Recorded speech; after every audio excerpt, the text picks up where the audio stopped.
Bismillahirrahmanirrahim. Assalamualaikum warahmatullahi wabarakatuh. Kami dari kelompok 3 akan menjelaskan materi unit 5 tentang pertumbuhan fisik. Sebelumnya, perkenalkan nama saya Novita Sari dan rekan saya Izumi Zahra Hadidi, Magdalena Melani Putri, dan Naila Asfahani. Materi yang pertama, penyebab pertumbuhan. Pertumbuhan fisik adalah perubahan-perubahan fisik yang terjadi dan merupakan gejala primer dalam pertumbuhan remaja. Perubahan-perubahan ini meliputi perubahan ukuran tubuh, perubahan proporsi tubuh, munculnya ciri-ciri kelamin yang pertama, premier, dan ciri kelamin kedua sekunder. Menurut Mus, yang dikutip oleh Sarlito Wirawan, Sarlito 1991, halaman 51, urutan perubahan-perubahan fisik adalah sebagai berikut. Yang pertama, pada anak perempuan. Yang pertama ada pertumbuhan tulang-tulang, badan menjadi tinggi dan anggota-anggota badan menjadi panjang. Yang kedua, pertumbuhan payudara. Yang ketiga, tumbuh bulu yang halus berwarna gelap di kemaluan. Yang keempat, mencapai pertumbuhan ketinggian badan yang maksimum setiap tahunnya. Yang kelima, bulu kemaluan menjadi keriting. Yang keenam, menstruasi atau haid. Dan yang terakhir, tumbuh bulu-bulu kecil. Kemudian perubahan pertumbuhan fisik pada anak laki-laki. Yang pertama, pertumbuhan tulang-tulang. Yang kedua, testis atau buah pelir membesar. Dan yang ketiga, tumbuh bulu kemaluan yang halus, lurus, dan berwarna gelap. Yang keempat, awal perubahan suara. Yang kelima, ejakulasi atau keluarnya air mani. Dan yang keenam, bulu kemaluan menjadi keriting. Kemudian yang ketujuh, pertumbuhan tinggi badan mencapai tingkat maksimum setiap tahunnya. Yang kedelapan, ada tumbuh rambut-rambut halus di wajah, kumis, dan jenggot. Yang kesembilan, tumbuh bulu ketiak. Yang ke-10, akhir perubahan suara. Yang ke-11, rambut-rambut di wajah bertambah gelap dan tebal. Yang ke-12, tumbuh bulu di bagian dada. Selanjutnya, penyebab pertumbuhan pada masa remaja adalah karena ada dua kelenjar yang menjadi aktif bekerja dalam sistem endokrin, kelenjar pituitari yang terletak di dasar otak, mengeluarkan dua macam hormon yang diduga erat hubungannya dengan perubahan pada masa remaja. Kedua hormon ini adalah hormon pertumbuhan yang menyebabkan terjadinya perubahan ukuran tubuh dan hormon gonadotropik atau sering disebut hormon yang merangsang gonad atau kelamin agar aktif bekerja. Kemudian selanjutnya materinya akan dijelaskan oleh Naila Asfahani. Naila, silakan lakukan. Terima kasih Novita. Selanjutnya saya akan menjelaskan mengenai perubahan-perubahan fisik yang terjadi pada masa remaja. Yang pertama itu ada perubahan ukuran tubuh. Irama perubahan mendarat menjadi lebih cepat sekitar 2 tahun sebelum anak mencapai taraf kematangan kelaminnya. Tahun sebelum kematangan ini, anak akan bertambah tinggi 10-15 cm dan bertambah berat 5-10 kg. Setelah terjadi kematangan kelamin. Pertumbuhan tubuh selanjutnya masih terus terjadi, namun dalam tempo yang sedikit lamban. Selama 4 tahun pertumbuhan tinggi badan anak akan bertambah 25% dan berat tubuhnya hampir mencapai 2 kali lipat. Anak laki-laki tumbuh terus lebih cepat dari anak perempuan. Pertumbuhan anak laki-laki akan mencapai bentuk tubuh dewasa pada usia 19-20 tahun, sedangkan bagi anak perempuan pada usia 18 tahun. Lalu yang kedua itu ada perubahan proporsi tubuh. Ciri tubuh yang kurang proporsional pada masa remaja ini tidak sama untuk seluruh tubuh. Ada pula bagian tubuh yang semakin proporsional. Proporsi yang tidak seimbang ini akan berlangsung terus sampai seluruh masa puber selesai dilalui sepenuhnya sehingga akhir proporsi tubuhnya mulai tampak seimbang menjadi proporsi orang dewasa. Perubahan ini terjadi baik di dalam maupun di luar tubuh anak. Misalnya, di masa kanak-kanak jantungnya kecil sedangkan pembuluh darah kulit kurang begitu nampak pada masa puber. Yang terjadi malah sebaliknya. Di bagian luar tampak pertumbuhan kaki dan tangan lebih panjang dibandingkan dengan tubuh. Lalu yang ketiga, ada ciri kelamin yang utama. Pada masa anak-anak, alat kelamin yang utama masih belum berkembang dengan sempurna. Ketika memasuki masa remaja, alat kelamin mulai berfungsi pada saat ia berumur 14 tahun, yaitu pada saat pertama kali mengalami mimpi basah. Sedangkan pada anak perempuan, ujung telurnya mulai berfungsi pada usia 13 tahun, yaitu saat pertama kali mengalami menstruasi atau haid.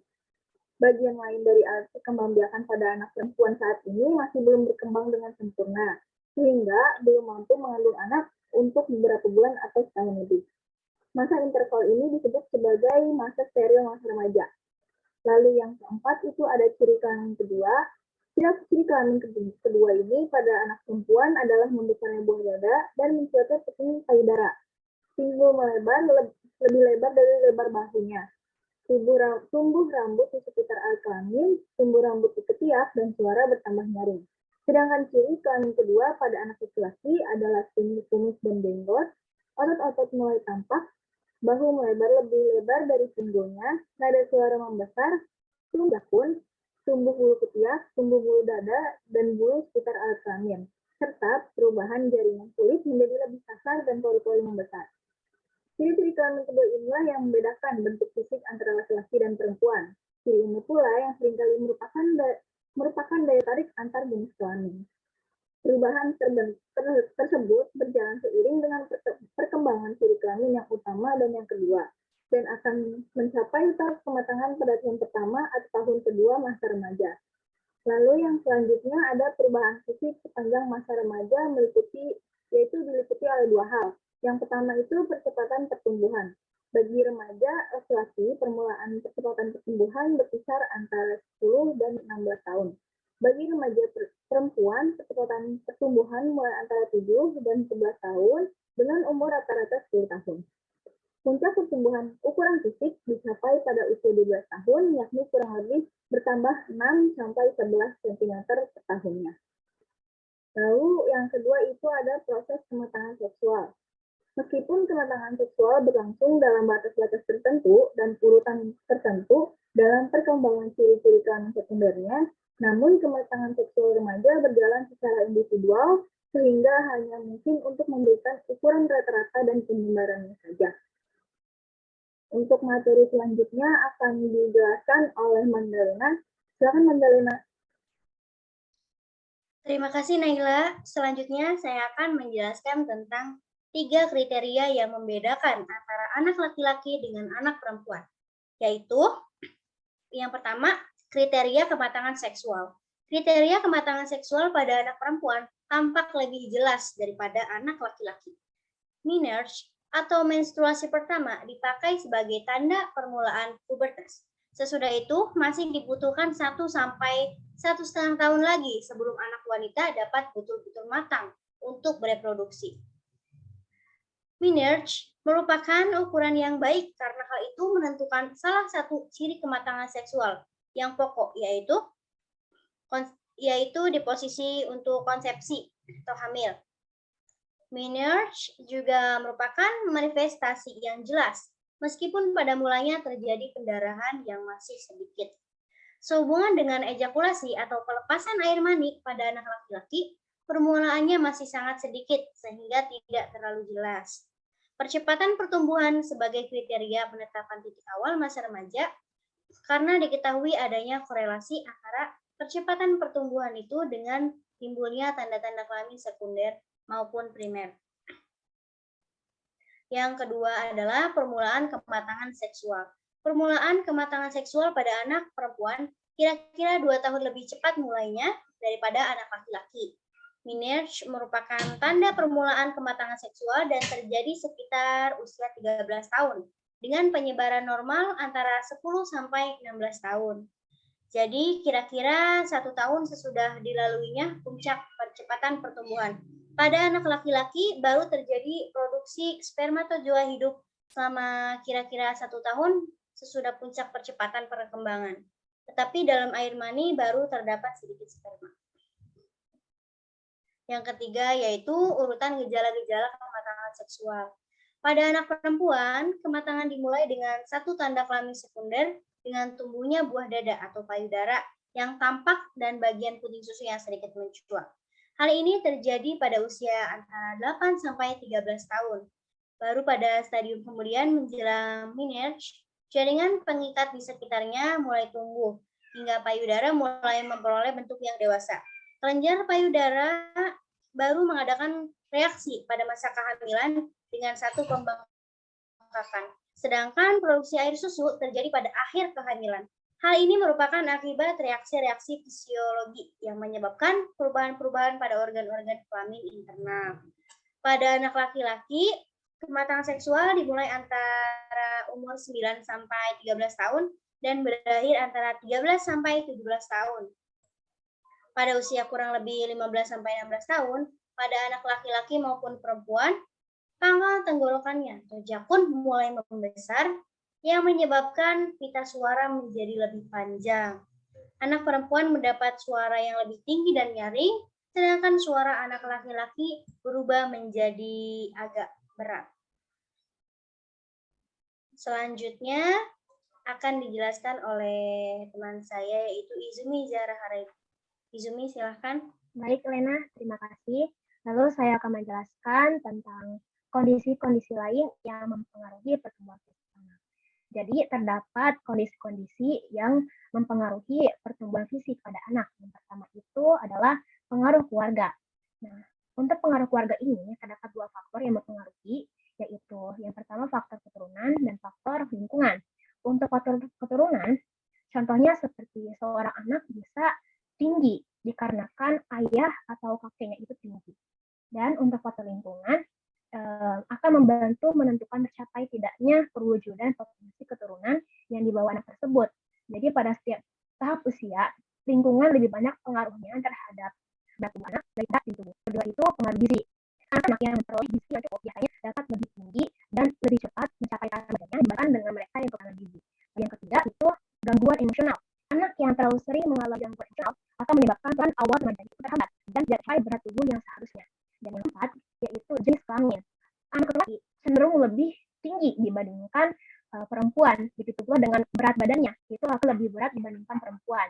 Dan yang kelima, kesehatan anak-anak. Kesehatan anak-anak yang sehat dan sakit biasanya akan memiliki tubuh yang lebih berat daripada anak yang sakit. Dan yang keenam, yang terakhir, pengaruh bentuk tubuh.